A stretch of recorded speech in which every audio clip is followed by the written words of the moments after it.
We're not trying to make fast whiskey or cheap whiskey. We're trying to make good whiskey. Sourcing good ingredients, using quality pot stills that are made in Spain and Scotland. Going through the extra steps and sourcing our ingredients, getting to know the people who grow those ingredients, it really is something that we take a lot of time in. And so I think that's been reflected in the product that we actually put out.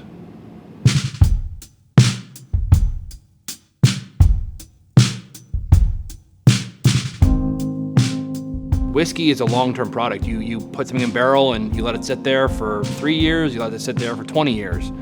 And, that's the fun part about this thing that we call whiskey. What's really important for our brand is staying true to the fact that we source 100% of our grains now from California. The fact that I can build relationships with local farmers.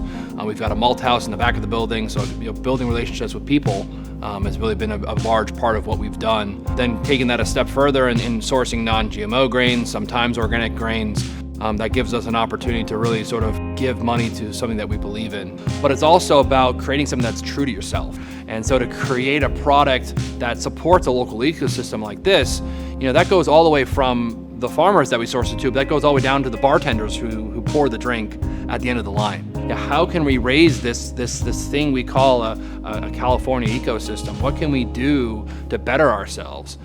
It's a really, really exciting prospect, and it's something that, again, the fact that we have in the future to be able to create this sort of 5-mile whiskey. Right now it's a 40-mile whiskey, but I want it to be a 5-mile whiskey. I want to grow grains locally. I want to source locally.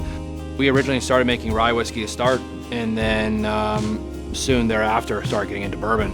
The versatility of that spirit and the ability to be able to actually do something really fun with it, that's fun, that's exciting. But it's also been created by people who are humble.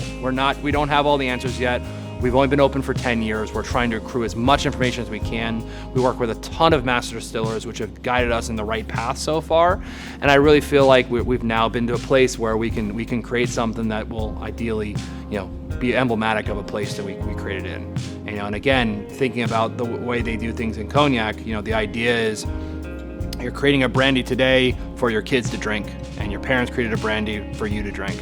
And so it's constantly about moving that path forward, and that idea and those feelings are something that it's really authentic, it's really real, and it's something you can't fake. And I love that about distilled beverages, and in particular, I love that about whiskey.